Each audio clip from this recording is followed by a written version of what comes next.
Stanley Kubrick. His signature shot is the one-point perspective where every visual element, walls, floors, ceilings, props, leads the eye directly to a single vanishing point. It's symmetrical down to the pixel, and he used it as more than just a style choice. He first leaned into it heavily in the 1960s, then refined it across his later films. In A Clockwork Orange, it's used in narrow hallways and tunnels, heightening the sense of control and inevitability. In The Shining, the overlook hotel's hallways are a playground for this technique. The tricycle scene locks the viewer into the center, following Danny with unsettling precision. In 2001, A Space Odyssey, the space station interiors and Hal's corridor shots are perfect grids where perspective emphasizes the cold, clinical atmosphere. He often used wide-angle lenses like the Kinopic 9.8mm to stretch depth, pulling every surface into sharp focus. The result? Rooms feel longer, tighter, more intense. He paired this with slow tracking shots, forward, backward, always dead center, to make the space feel endless or suffocating. Practical lights were carefully placed to match the geometry, usually bouncing off white walls or ceilings to avoid shadows breaking the symmetry. Steadicam became a favorite tool late in his career, allowing smooth motion without sacrificing alignment. Kubrick would move set pieces, even reconstruct walls, to maintain the perfect vanishing point. This shot wasn't just his aesthetic, it became part of his storytelling. You can freeze almost any frame, and that centered composition is unmistakably Kubrick. Steven Spielberg. His signature shot is known as the Spielberg face, a close-up of a character looking at something off-screen, usually from a low angle with slowly dawning emotion, wonder, fear, awe, realization, all playing out in real time. It's not just about showing a reaction, it's about building one. The shot typically starts with the character looking neutral or confused, then slowly, the expression shifts as they process what they're seeing. Spielberg usually holds on the face longer than most directors would, letting the emotion develop naturally. He often uses a slow push-in with a zoom or dolly to intensify the moment, drawing the audience closer without cutting. It's used repeatedly in his work going back to the 1970s. In Close Encounters of the Third Kind, it's all over the film, especially when characters encounter alien phenomena. In E.T., Elliot and the other kids constantly give these wide-eyed stares as they react to the unknown. Jurassic Park might be the most famous example. The characters react before the audience sees the dinosaurs, so their faces become the emotional guide. Spielberg always uses soft lighting with this shot, often naturalistic or practical sources, and frames it with shallow depth of field to isolate the face. He rarely rushes it. He trusts the actor and the moment, and he often combines this with low camera placement, shooting slightly upward to enhance the sense of scale and significance. This shot turns reaction into storytelling. It makes the audience feel like they're discovering something alongside the character.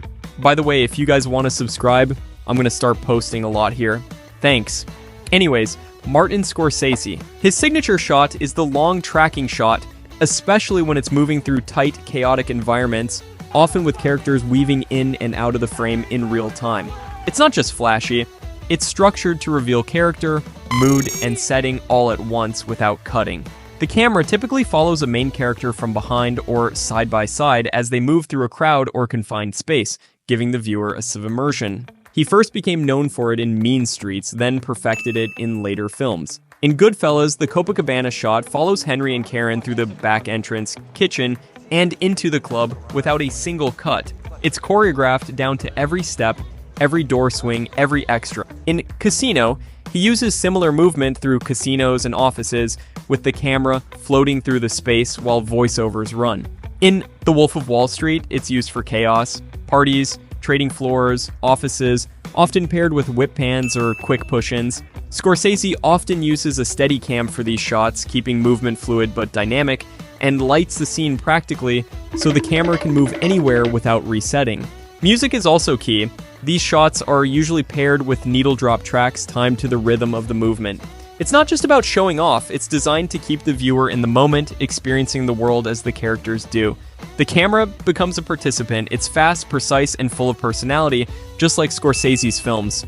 Quentin Tarantino. His signature shot is the trunk shot, an upward-facing angle from inside a confined space, usually the trunk of a car, but sometimes a substitute like a briefcase or box. The camera looks up at the characters as they lean in, giving the audience the perspective of the object or person being looked at. It's a reversal of the usual power dynamic in framing. The characters look dominant, looming over the viewer, but Tarantino uses it for tone just as much as perspective. Sometimes it adds tension, other times it plays for humor. He first used it in Reservoir Dogs and brought it back in Pulp Fiction, Jackie Brown, Kill Bill, Death Proof, and Inglourious Basterds. It's instantly recognizable. He usually frames it with a wide-angle lens, exaggerating the distance between characters' faces while keeping the camera low and still. The lighting varies depending on the scene, sometimes harsh and overexposed, other times shadowy and dim, but the key is contrast. It creates a stark separation between the dark interior and the faces lit from above. He rarely moves the camera during these shots, letting the actors' performances into the lead, and since Tarantino is known for long, stylized dialogue, this angle becomes a stage for delivery, posture, and subtle expression. The shot adds intimacy without softness. It forces the viewer to stay locked into the scene, even when nothing's being shown except faces and sky. It's bold, deliberate, and loaded with attitude, just like the rest of his filmmaking. Alfred Hitchcock. His signature shot is the dolly zoom, often called the vertigo effect, where the camera dollies forward or backward while simultaneously zooming in the opposite direction. This creates a disorienting effect where the subject stays the same size in the frame while the background appears to stretch or compress. It's not just a gimmick, it's psychological. Hitchcock first used it in Vertigo to convey dizziness and emotional instability, and it's since become synonymous with his style. The effect mimics the sensation of sudden realization, fear, or internal collapse. It takes precise coordination between lens and movement, often requiring detailed pre-planning on set. He was meticulous about camera placement, angles, and timing. The shot usually focuses tightly on a character's face or figure while the world behind them shifts in scale. Hitchcock also used voyeuristic framing often, placing the camera as if it were spying, peeking through doorways, windows, or keyholes. In Rear Window, the entire film plays with perspective, showing scenes from a single apartment window. In Psycho, he used high angles to make the viewer feel like an observer, while also using tight close-ups to trap them with the characters emotionally. He lit his shots to emphasize contrast, using shadows and sharp edges to increase tension. He also made extensive use of crane shots and tracking shots to slowly build suspense, revealing information gradually. But the dolly zoom stands out as his most famous technique, visual anxiety captured in a single shifting frame. It's cinematic discomfort by design. Christopher Nolan. His signature shot is the crosscut, also known as parallel editing, where two or more separate timelines or events are shown unfolding simultaneously, often converging at a critical moment. He doesn't just use it for action, he uses it structurally. Nolan stacks timelines to create momentum, suspense, or thematic resonance. In Inception, he edited events across multiple dream levels with different timescales, cutting between them as tension escalated. In The Dark Knight, he cross-cuts between Joker's traps, the ferry standoff, and Batman's search, creating a sense of compression even as each scene runs in real time. In Dunkirk, it's taken to the extreme. Land, sea, and air timelines are cross-cut, even though they span different lengths, 1 week, 1 day, 1 hour. He times cuts based on emotion and rhythm, not just chronology. Music plays a huge role too. He often works closely with composers like Hans Zimmer to tie scenes together through a shared tempo or audio motif. Nolan's editing style leans on practical effects and in-camera shots, so the tension feels grounded. He avoids traditional establishing shots and prefers to throw the viewer right into a moment. The camera often moves in sync with the momentum of the scene to maximize visual impact. The crosscut becomes more than just a way to build suspense. It becomes part of how he tells non-linear stories. It's layered, dense, and calculated, pulling viewers into a structure they have to keep up with. Wes Anderson. His signature shot is the symmetrical composition, where everything in the frame is balanced perfectly along the vertical axis. The camera is almost always locked dead center, with characters, objects, and set pieces arranged evenly on both sides. It's not just an aesthetic, it's his entire visual language. He uses flat staging, meaning actors face the camera directly, often standing or moving laterally within the frame. In The Royal Tenenbaums, Moonrise Kingdom, and the Grand Budapest Hotel, every room, hallway, and landscape is a canvas for symmetry. Even camera movement follows this style. He uses 90-degree pans, lateral tracking shots, and whip pans that maintain that front-facing geometry. His color palettes are tightly controlled too. He favors pastels and warm tones, often giving each character or location a distinct color scheme that's repeated across costumes, props, and backgrounds. The lighting is soft and even, with few harsh shadows, keeping the look storybook-like. He often uses center-framed close-ups where characters speak directly toward the lens or just off-center, adding to the theatrical feel. Sets are designed like dioramas, with depth flattened and backgrounds carefully detailed. He also uses overhead shots and slow-motion sequences at key emotional moments, framed with the same precision. Stop-motion films like Fantastic Mr. Fox and Isle of Dogs continue this exact style in animated form, with the same rigid camera placements and symmetrical staging. The result is unmistakable. His visual style is as meticulous as it is playful, turning every shot into a living illustration. David Fincher. His signature shot is the digital tracking shot, precise, smooth, and often impossible without the help of CGI. He uses it to guide the viewer's eye with surgical control, moving through tight spaces, across objects, or into places a real camera can't go. It's not meant to show off. It's designed to maintain complete visual control.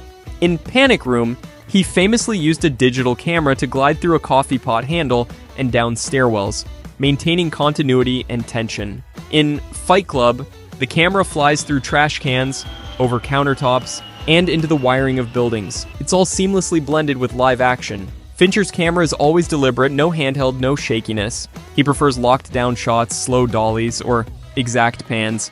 He often shoots at higher frame rates to allow for stabilization and speed manipulation in post. He favors low-key lighting, using minimal practicals and lots of shadow to create mood. His color palette leans cold. Greens, blues, and grays dominate most of his films. He also uses deep focus, so the foreground and background remain sharp, often shot on digital cameras like the RED or custom-built systems. His framing is mathematical. Characters are positioned precisely, often in the center or at exact thirds, with symmetry playing a subtle role. He avoids wide-angle distortion and prefers longer lenses to compress space.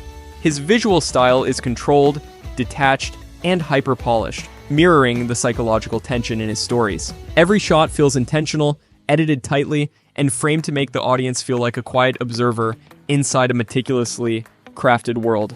Paul Thomas Anderson. His signature shot is the long take tracking shot, but not just for spectacle. It's used to build rhythm, mood, and character immersion without cutting away. The camera moves with a dancer's fluidity, often gliding through crowded spaces or circling around characters in motion, letting the audience soak in the environment organically. In Boogie Nights That Mirror, the opening shot follows multiple characters through a nightclub, introducing the world with one continuous move. In Magnolia, he does it again, weaving through tense interactions with no interruption. He uses Steadicam or dolly rigs to keep motion smooth, and he rarely cuts unless absolutely necessary. His tracking shots are choreographed precisely, but they feel effortless, like the world is unfolding in real time.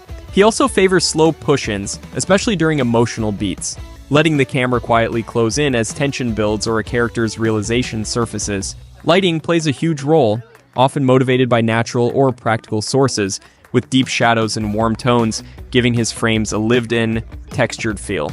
He shoots on film, usually 35 or 70 millimeter, and uses vintage lenses to give his images a soft, organic quality. His framing isn't overly symmetrical, but it's always intentional. Characters might be off-center, partially obscured, or caught in reflection, adding layers to the visual storytelling. The camera doesn't just observe, it participates, drifting through emotional spaces rather than just physical ones. It's fluid, patient, and deeply tied to character perspective. His shots don't call attention to themselves, they just quietly pull you deeper into the world. Spike Lee. His signature shot is the double dolly shot, where both the camera and the actor are placed on dollies and moved at the same speed, creating a floating effect where the character seems to glide through the frame without walking. It disconnects the actor from the background, making them look weightless, almost like they're suspended in time. It's not just a stylistic flourish, it's used at pivotal emotional moments to show shock, clarity, or a break from reality. He first used it in Mo Better Blues and has brought it back in films like Malcolm X, 25th Hour, Inside Man, and Black Klansman. It usually happens at a narrative turning point. The effect is eerie, hypnotic, and instantly recognizable. He often uses strong frontal lighting during the shot, so the actor's face is clearly visible, and backgrounds are usually deep focus to enhance the contrast between stillness and motion. Outside of that shot, Lee also uses bold color choices and stylized lighting, reds, greens, blues, to heighten mood. His camera placement is aggressive, low angles, extreme close-ups, and wide lenses to emphasize character emotion and tension. He frequently breaks the fourth wall, letting characters speak directly to the audience, often with the camera placed at eye level. His editing style is rhythmic, using match cuts and jump cuts to emphasize movement or contrast ideas. His visual language is direct, expressive, and political. It's designed to confront, not just observe. The double dolly shot is his way of saying this moment matters, you're not just watching it, you're feeling it. Robert Zemeckis. His signature shot is the seamless blend of live action and visual effects, where the camera moves freely through digitally enhanced environments without drawing attention to the technique. He pioneered this style in the 1980s and 90s, especially with films like Who Framed Roger Rabbit, Forrest Gump, and Contact. In Forrest Gump, he digitally inserted Tom Hanks into historical footage using motion control cameras and compositing to make it appear natural.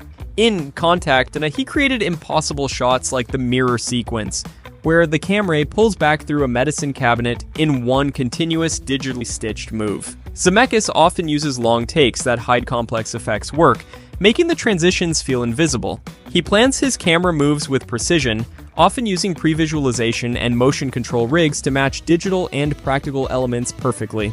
The lighting in these shots is carefully matched between real and virtual components, using on-set data to blend shadows and highlights.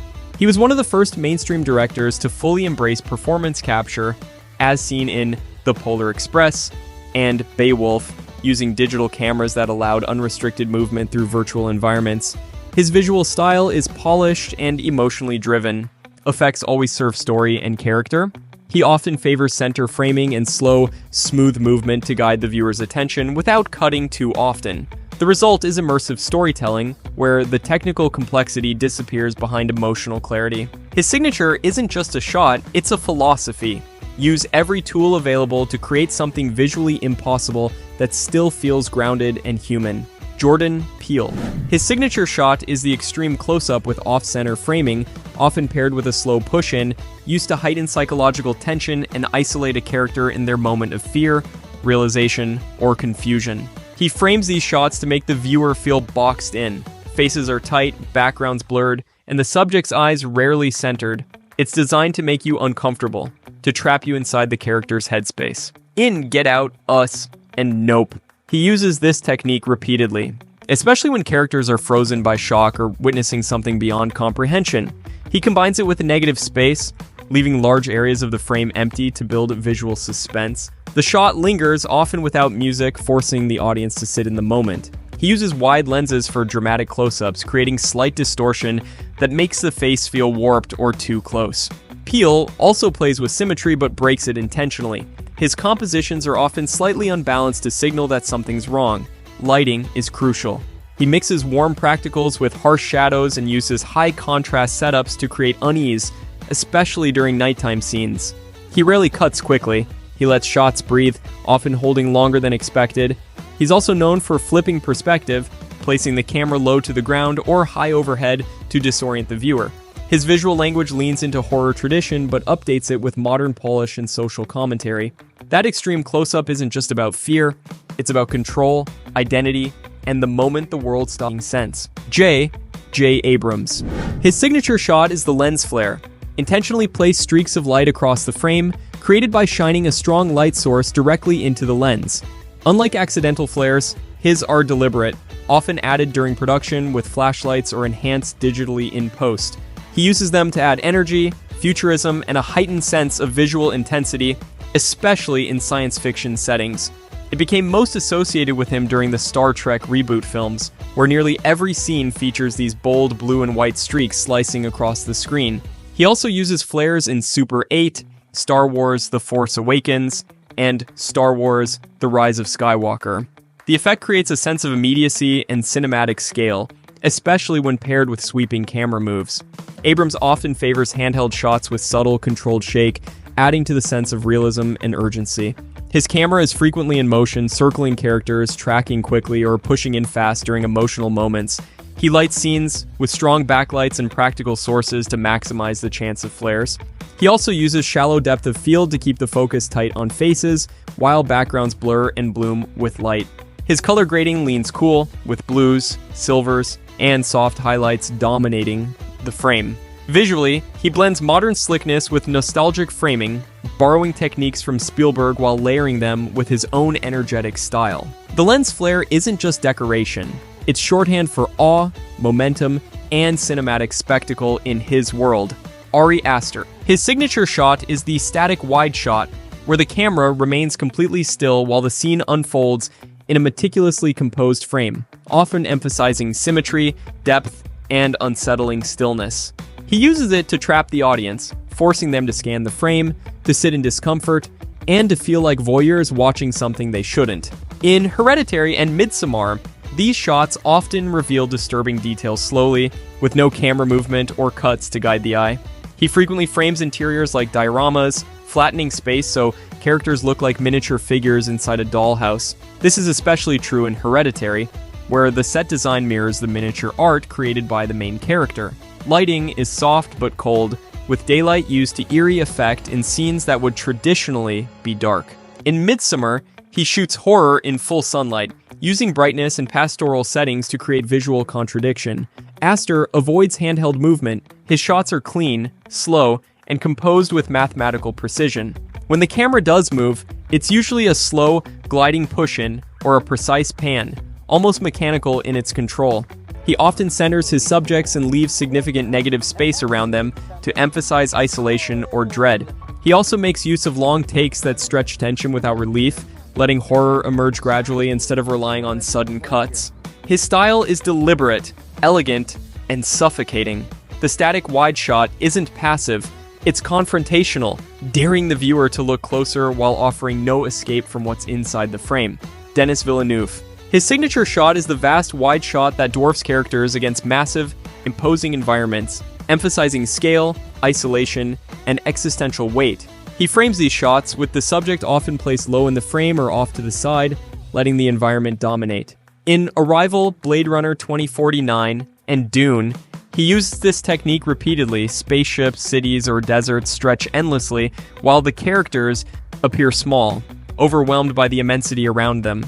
He works closely with cinematographer Roger Deakins and later Greg Fraser to capture these visuals using wide lenses, long focal lengths, and natural light. The lighting is often diffused or muted with heavy use of fog, dust, or haze to create atmosphere and depth. Villeneuve prefers slow, deliberate camera movement, pans, tilts, and tracking shots that feel weighty and contemplative. He avoids fast cuts, letting each shot breathe and build tension through stillness. He uses symmetry when it enhances mood but isn't rigid about it. His compositions often rely on leading lines in layered depth, guiding the eye through monumental landscapes. Color is used sparingly, but meaningfully. Cool tones in Prisoners, golden desolation in Dune, neon haze in Blade Runner 2049. He also favors minimalism, sparse dialogue, long silences, and lingering visuals that invite the viewer to reflect. His environments often feel alive, not just backdrops, but forces pressing in on the characters. The wide shot is more than style, it's a meditation on insignificance, power, and the weight of what's unknown. It's vast, precise, and haunting, just like Villeneuve's storytelling. If you enjoyed this, I'm going to be posting a lot here. I would greatly appreciate it if you could subscribe. Thanks for watching, and see you next time.